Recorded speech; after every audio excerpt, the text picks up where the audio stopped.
Hola, mi nombre es Lelia Alba Ramírez y voy a presentar mi actividad bimestral en la cual resumiré los temas que vimos. Comenzaré por explicar la biología como ciencia. La ciencia como definición tiene que es un conjunto de conocimientos obtenidos mediante la observación y razonamiento sistemáticamente estructurados y de los que se deducen principios y leyes generales con capacidad predictiva y comprobables experimentalmente. Sus características son 5. La 1 es la metódica, la 2 sistemática, la 3 objetiva, la 4 verificable y por último la 5 modificable. Ahora pasaré a decir la definición de biología. Es una ciencia que estudia las diferentes formas de vida considerando su estructura, funcionamiento, evolución, distribución y relaciones. Uno de los hechos más intrigantes que no tenía explicación lógica era la constitución de la vida misma.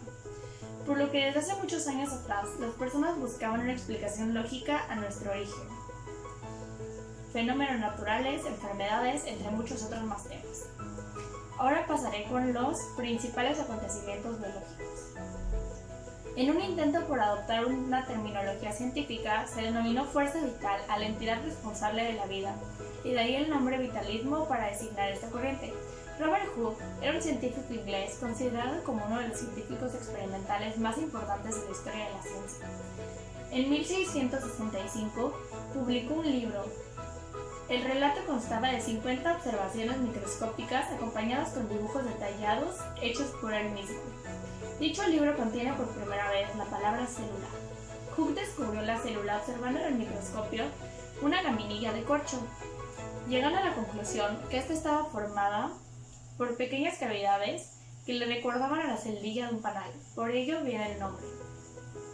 Seguimos con Matthias Schneiden, botánico alemán que en 1838 sugiere que las plantas están constituidas por células, dando pie al inicio de la teoría celular. Por último, Theodor Schwarz, un zoólogo alemán, en 1834, un año después que Schneiden, afirmó lo mismo que Schneiden, concluyendo que todos los animales están formados por células. La teoría celular es un conjunto de postulados fundamentales de biología que se encargan de explicar la constitución celular de los seres vivos, las características principales de las células y sus implicaciones en la formación de la vida. Consta de 3 postulados. El primero, que es que todo organismo está constituido por una o más células, desde la bacteria más pequeña hasta el organismo pluricelular más grande. El 2, es que la célula es la unidad estructural y funcional de vida. Y la 3 es que toda célula es la unidad metabólica que solo se genera a partir de otras preexistentes. La biotecnología. La biotecnología se puede definir como el conjunto de técnicas que involucran la manipulación de organismos vivos o sus componentes subcelulares para producir sustancias, desarrollar procesos o proporcionar servicios. La tecnología tiene como definición arte, oficio o destreza. La tecnología no es una cosa, sino un proceso, una capacidad de transformar o cambiar algo ya existente para construir algo nuevo o bien darle otra función. La bioética. La bioética es la rama de la ética aplicada que reflexiona, delibera y hace planteamientos normativos de políticas públicas para regular y resolver conflictos en la vida social. La ética es la rama de la filosofía que estudia y sistemiza los conceptos de lo correcto o lo incorrecto, así como otros temas relacionados. El metabolismo celular. El metabolismo es el conjunto de reacciones químicas que ocurren en el organismo, catalizados por enzimas que están determinadas genéticamente. Un nutriente es una sustancia contenida en los alimentos, necesaria para el funcionamiento del organismo. El mayor proceso de absorción del nutriente se produce principalmente en las paredes del intestino delgado, donde se absorbe la mayor parte del agua, alcohol, azúcares, minerales y vitaminas hidrosolubles, así como los productos de digestión de proteínas, grasas e hidratos de carbono. Las vitaminas liposolubles se absorben junto con los ácidos grasos. El metabolismo celular, conjunto de reacciones metabólicas que ocurren dentro de las células. El catabolismo, conjunto de reacciones metabólicas para la degradación de productos, usualmente para obtener energía y en algunos casos simplemente para eliminarlos. Consta de 3 fases. La fase 1, que es la producción del acetil-CoA, la fase 2, que es la oxidación del acetil-CoA, y la fase 3, que es la transferencia electrónica y fosforilación oxidativa. Se libera la energía en ATP. Ahora pasamos al anabolismo, que es un conjunto de reacciones metabólicas en donde las sustancias simples se unen para formar sustancias complejas. Esta requiere de gasto de energía. Se consta también de 3 fases. La fase 1, que se producen precursores como los aminoácidos monosacáridos y otros. La fase 2, que los precursores se activan utilizando energía del adenosín trifosfato, mejor conocido como ATP. Y la fase 3, que se producen moléculas más complejas como las proteínas, polisacáridos, lípidos y ácidos nucleicos. Pasamos con la membrana celular, que es una estructura vital formada por 2 capas de fosfolípidos y una de proteínas dinámicas, lo que proporciona fluidez. Actúa como capa selectiva permeable para el paso de algunas sustancias tales como azúcares simples, oxígeno, agua y CO2. Imposibilita el paso de proteínas y lípidos. Sus características son que representa el límite entre el medio intracelular y el extracelular. Funciona como contenedor de organelos celulares, se compone de lípidos, proteínas y carbohidratos, aunque la composición varía dependiendo del tipo de célula. La membrana citoplasmática o celular mide entre 6 y 10, ya que es extremadamente delgada, es semipermeable y su función es delimitar la célula, protegerla, impedir que las células se dispersen por perder su contenido químico. Ahora vamos con el transporte a través de la membrana. El primer tipo de transporte es el pasivo, que es un proceso que permite el paso de compuestos por difusión a través de un transportador, que suele ser una proteína integral de membrana o facilitador, cuya formación determina un canal interior y por el cual un determinado sustrato puede alcanzar el interior sin gasto de energía. Este es de mayor a menor concentración. Se divide en difusión simple, que son moléculas pequeñas sin carga con capacidad de esparciarse dentro de la membrana celular, fluyendo a través de ella, sin requerimiento de energía de ningún tipo o asistencia de una proteína extra de transporte.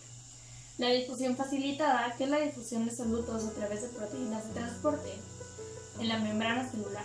A pesar de que la difusión facilitada implica proteínas de transporte, es considerada como transporte pasivo porque el soluto se está moviendo hacia abajo del gradiente de concentración. Un ejemplo es el oxígeno, que es una molécula que puede espaciarse libremente a través de la membrana celular. Por ejemplo, el oxígeno se dispersa fuera de los sacos del aire de tus pulmones, hacia tu torrente sanguíneo, por lo que el oxígeno está más concentrado en los pulmones que en la sangre.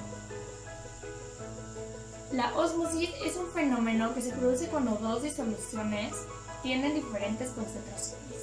Son separados por una membrana semipermeable y el solvente se difunde a través de la membrana del líquido de menor concentración al de mayor, hasta equilibrar estas concentraciones.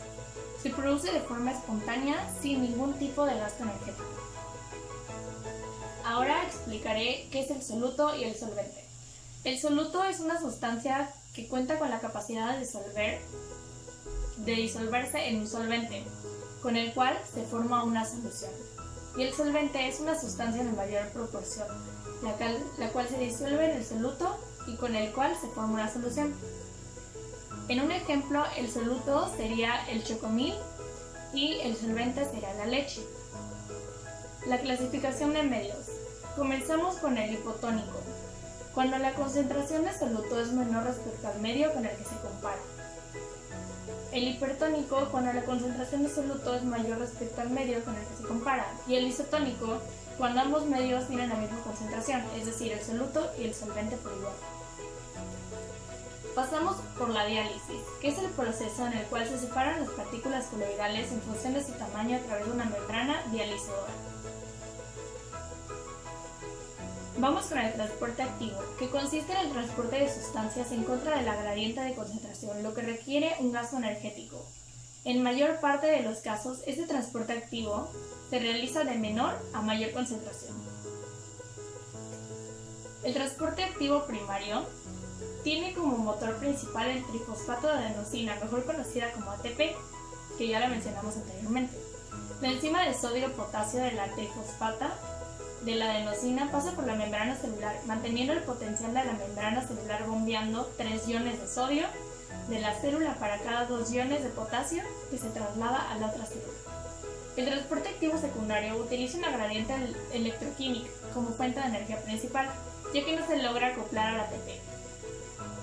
Un ejemplo es la fotosíntesis. También se basa en un transporte activo.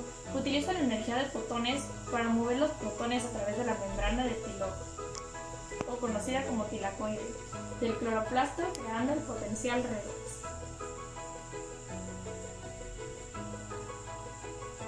La endocitosis es el proceso por el cual la célula se encarga de transportar sustancias y partículas a su interior envolviendo y rodeándolas mediante una membrana celular. Es decir, en otras palabras, esto es la invaginación, formando la vesícula endocítica. Utiliza ATP y los nutrientes que se atrapan son vitaminas, colesterol y hierro. Un ejemplo son los glóbulos blancos, que de esta manera estos pueden atrapar una bacteria evitando que nuestra salud se vea afectada.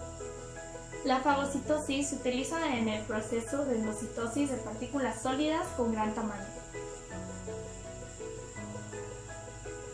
Los fagocitos, tales como los glóbulos blancos o leucocitos y macrófagos, dichas células se encargan de defender el organismo contra agentes invasores como bacterias, virus y parásitos.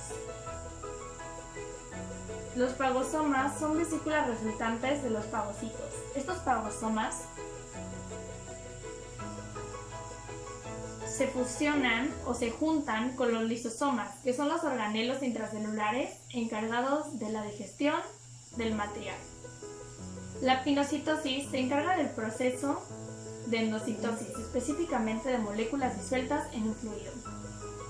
La endocitosis, medida por receptores, es un proceso por el cual las células absorben solo cuando reconocen hormonas, proteínas, en algunos casos virus, debido a que estos se dirigen hacia dentro de la membrana. Invaginación. La exocitosis es el proceso de transporte de contenido al exterior de la célula gracias a que las vías intracelulares se fusionan con la membrana celular. Estas se clasifican en vía constitutiva o secretoria regulada. Pasamos a los mecanismos para la obtención de energía. Ambos procesos comienzan por la glucólisis, cabe aclarar. Existe la respiración aerobia, que esta es en presencia de oxígeno, que es el conjunto de reacciones en las cuales el ácido pirúvico producido por la glucólisis se transforma en CO2 y H2O. Se producen 36 moléculas de ATP. Consiste en 2 etapas, el ciclo de Krebs y la cadena de transporte de electrones. La respiración anaerobia es en ausencia de oxígeno. Solo se producen 2 moléculas de ATP gracias al piruvato que se produce en la glucólisis, se obtiene la energía. Existen 2 tipos de respiración anaeróbica, la láctica y la fermentación. Gracias por su atención.